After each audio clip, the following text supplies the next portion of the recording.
It's that exciting part of the week. I've got Matthew Dickerson on the line. How are you, Matthew? How was your Easter? My Easter was very good, thanks. I ate way too many chocolate Easter eggs, but that's par for the course, isn't it? And back ready to get into it, work off all that chocolate by talking about technology. Great, mate. Well, let's get stuck into it. Now, a motor vehicle that I absolutely love is the Hummer when it was on the market. But I understand that the specifications of the new electric Hummer have been released. They have been. There has been some talk about the big electric Hummer for a little while, and I think when it was first released, people thought it might have been a 1st of April release because they couldn't believe that this big petrol-guzzling Hummer was going to be turned into a modern EV. And when you think about the Hummer, it does kind of give you those that feeling of that big American outback sort of look with a 6.2 litre V8 and a huge engine in there pumping away, trying to get that big vehicle around. But the electric Hummer is going to be pretty impressive. They've got 2 models that have come out for it, and they've now started to release the specs. One's got 2 motors, and it's 466 kilowatts of power. The other one's got 3 motors with 619 kilowatts. Now, you go and buy a Ferrari or a Lamborghini, they're going to be embarrassed by these sort of power outputs. And even though it's a huge vehicle, it'll do 0 to 100 in 3.5 seconds. So you really think about those high-performance cars. If you can get them down under 4 seconds, they're pretty impressive. But this is the advantage of electric vehicles. They haven't released the size of the battery, but they have said the range of the vehicle will be about 480 kilometres. But the really cool features, and these are some of the things that I think people will get really excited about, so that you can take this thing anywhere. And remember, it is a beast of a vehicle. You've got some little tricks like 4-wheel steering, and not just 4-wheel steering, but crab mode. So you can actually turn the 4 wheels almost sideways, turn them into crab mode, which means you can independently control each wheel. So effectively you can walk sideways like a crab. You're trying to get into some tricky spot, you're trying to get maybe out of some tricky spot. That sort of feature will be fantastic. So if you want to take it off-road, you want to take it into any environment, things like a crab walk or a crab mode will be unbelievable for you to be able to get this, even though it's a big vehicle, get this into those little tight spots. The other thing that I think you'll be able to do with it is if you see a parallel park and you think, how am I going to park this beast of a car there? Go into crab mode, just slip in sideways. 0 to 100 in 3.5 seconds for a big car. That's incredible. Now, who is the one person you don't want to send an X-rated video of yourself to, Matthew? Well, I try not to make X-rated videos of myself, full stop. But if I was going to not send one to someone, it would be my mum. But that's exactly what Cara Tonin from Canada did. But she was using a bit of AI, not realising it was going to trick her up and have mum see some raunchy video of herself.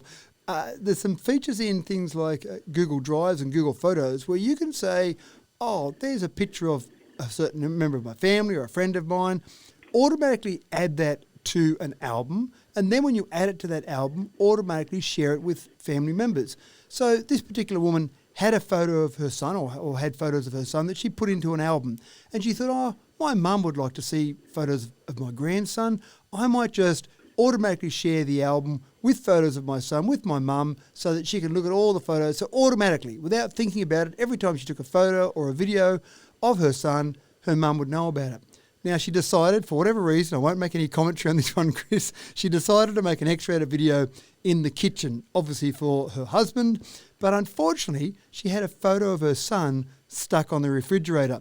That was in the background of the video. So, of course, AI, being as smart, or maybe not as smart as we think, has automatically said, oh, I know this photo, I'll put that into this album and I'll share that with Cara's mum. And of course, Cara's mum got a bit of a shock when she was expecting to see a video of her grandson, but instead got a video of her daughter with clothes missing. Oh dear. Or, will it soon be harder to create a social media account? This is a really interesting one, Chris, and I don't know where the government will fall on this one because it's tricky.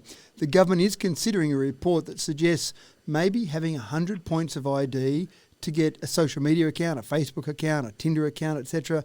Just the same way as if you walked into a bank and they said, you asked to open up a bank account, and then they'd say, please show 100 points of ID. At the moment, with social media accounts, you can be anonymous. You can be whoever you want to be. You can make up names. And what this report talks about is that can contribute to some cyberbullying because You can be anonymous. You can hide behind a keyboard. You can make comments about people. You can bully people. And there's no way to find out who you are, or it's very difficult to find out who you are. So the idea is that maybe 100 points of ID would eliminate some of that cyberbullying, because you would only be able to be one person on social media. Many people have got, or not many people, some people have got many IDs on social media. So they might have 10, 20, they might have 50 different IDs, and they use that to try and create public opinion or try and bully people sometimes. The risk here, so on one side of it sounds fantastic, Chris, but the risk for it on the other side is we've seen some breaches of data from various social media services over the years where individual personal information is leaked, accidentally leaked, or has been a hack or a data breach. If you give those social media services more information about yourself, for example, your driver's license number, your passport number perhaps, birth certificate details, then it would be even easier with one of those data breaches to basically steal your identity. So putting all that information in the hands of some social media organisations, that poses a huge risk. By having the idea of all the points required to create a social ID means that you maybe eliminate some of the risk of some bullying there. So it's a tough one for government to decide on. I don't know which is the best way to go on that one, Chris. Yes, that's interesting. How many drones should you use if you want to do a spectacular light show, Matthew? Well, there's been a number of different drones used for different light shows. A new world record has just been set.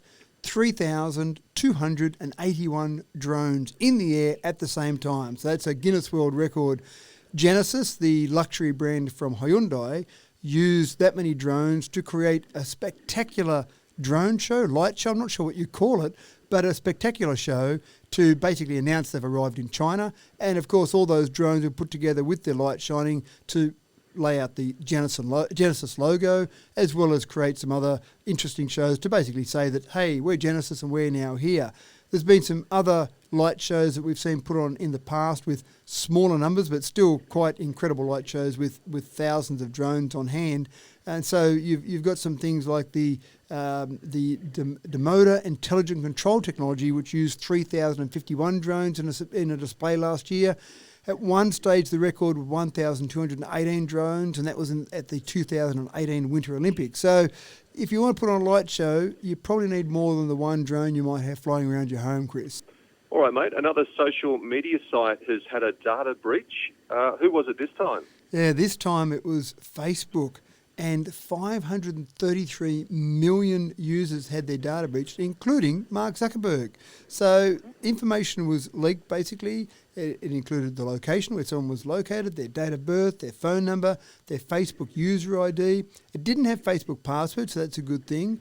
But it is pretty scary. And again, going back to that previous story with 100 points of ID, when you've got some data breaches like this, that's where some people lose a bit of confidence in social media organisations.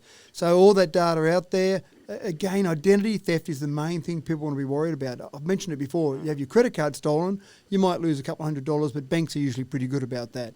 You have your identity stolen, wow, it can take you a long time to actually be recognised as a normal person again.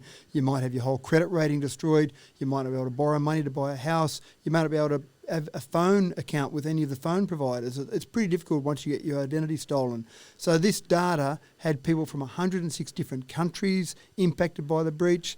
It was a pretty significant one. And the data that was released now goes back to a breach that occurred back in 2019. But for most people, those details are still the same. They haven't changed their date of birth. Many people haven't changed where they live or their phone number. So it is significant. And again, how do we stop this? Well, there's no way for us to stop it. All we can do really is just be aware of things that might come through to us and really be sceptical about some of those things. So if we see some information coming through now, because people might have this information, just really have a good look at it. Is your bank really asking you to log on to your account details and type your password in? Are they asking you to change your password? All those things that you just think, does this look right? They might actually start to jump up a bit more now because all this information is available. And Matthew, can I just ask you, have you come across anyone that's had their identity stolen? Yeah, I have. I've actually had a client of ours had their identity stolen, and it did take them probably 3 months for them to get to the point where they were recognised by their various providers, I say their banks, their telco providers, because often what happens is when their identity is stolen, they'll go on rack up a huge range of debts, for example, under their name. People will steal goods via racking up debts, but then their credit rating is destroyed. So the next thing they go to have a phone bill connected or a phone connected or have a phone bill there, then suddenly you've got this bad credit rating against the name. That's just one part of it. There's a whole range of things that can happen. All right, mate, we'll leave it there. We will look out for you on YouTube for all of your great videos. Matthew Dickerson, we'll talk again next Wednesday. Have a good week, mate. Thanks, Chris.